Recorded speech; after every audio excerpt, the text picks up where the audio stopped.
Just ask yourself, did you ever want to play a tower defense game where you're some kind of action figure fighting off other toys as they try to take down your generator?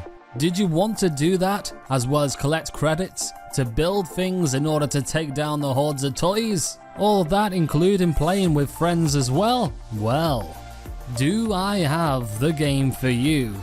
This is Hypercharged Unboxed, a game published and developed by Digital Cybercherries. A game that I literally knew nothing about whatsoever. This is how much I didn't know about this game. It's actually been out since June 2017. Me being me, only stumbled across this game as I was rooting through the indie section on Steam. Yeah, that place where I spend too much time in and far too much money on.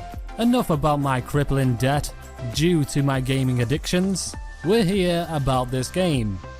So let's go into the online experience straight off the bat. What was the online experience like? Well, it was pretty much non-existent. This game implements a peer-to-peer system, so it's not server-based, which is all fine and dandy, but there's no players actually playing it. This meant that I was unable to get into a game online or with other people. On the other hand, because it is peer-to-peer, if you have friends that want to play this game as well, then it does make it the ideal game to play. You'll never have to worry about dedicated servers closing down. Another thing that you might not have to worry about is the amount of entertainment that this game can throw at you. Because even without multiplayer, this game was actually very fun, and rather the enjoyable experience. A lot of the enjoyable experiences of the aesthetics across the 10 unique maps. Maps ranging from like a toy store, a kitchen, and also a garden. Plus many more. And the developers have really utilized the Unreal Engine to make it graphically breathtaking in these environments as well.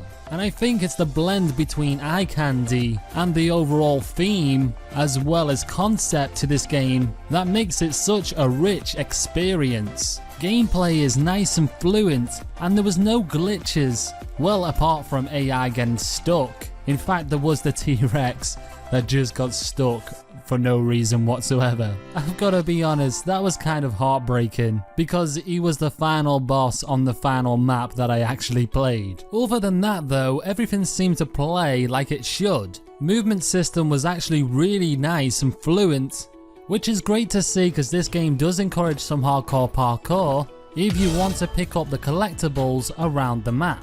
Another great point is the enemy types. You're fighting against action figures, green army men, and vehicles as well by the way, bouncy balls, and also Beyblades.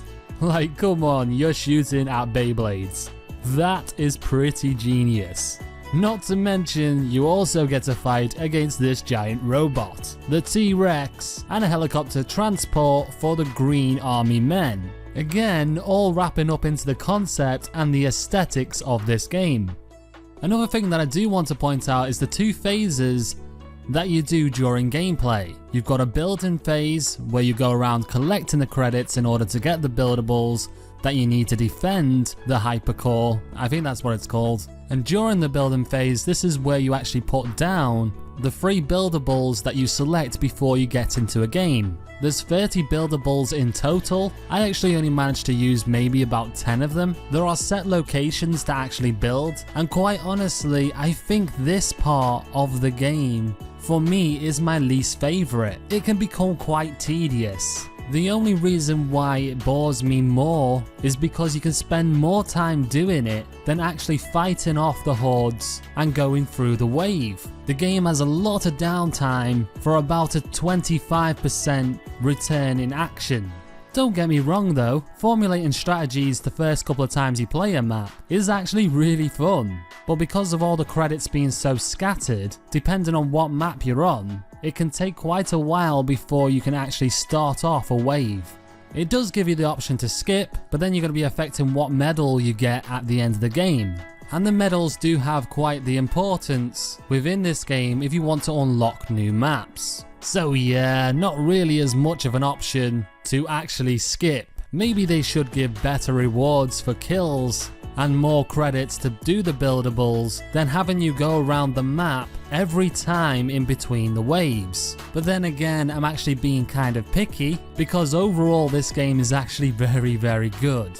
I'm guessing it would be nice though to see an introduction of a new game mode. I would actually like to see a full out crazy survival with this game. I know it's not on the cards for the maps that are already available in this game, as really the level and design just wouldn't work.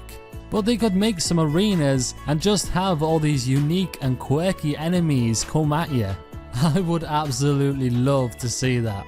Okay, so I may have shared some of my negative thoughts on this game, and really it is final thoughts time, because there's not much more I can talk about really, apart from the customization within the game, because there is quite a good variety of customization for your character, as well as a random name generator for some reason, but I really like that. I think if you like this concept of toys being alive, kind of Toy Story-ish, games like the Mean Greens, and the overall concept, then you will enjoy this game. If you're thinking about buying this game at its current asking price of $10.99, then I will actually say for an early access game, I think it's worth it. For the returning players, I would recommend grabbing a buddy and start playing. Don't expect online, and that goes for people who are buying it brand new as well. I think visually, aesthetically is where this game shines the brightest. It's because of those qualities that I'll be coming back to this game and maybe invite a friend along as well. So thank you for watching this video. If you liked it, then please subscribe to the channel. You can also consider hitting that notification bell to be notified to when I do videos like this. With that said, I've been Jaguar. Keep on laughing, keep on gaming, and I'll see you in the next video.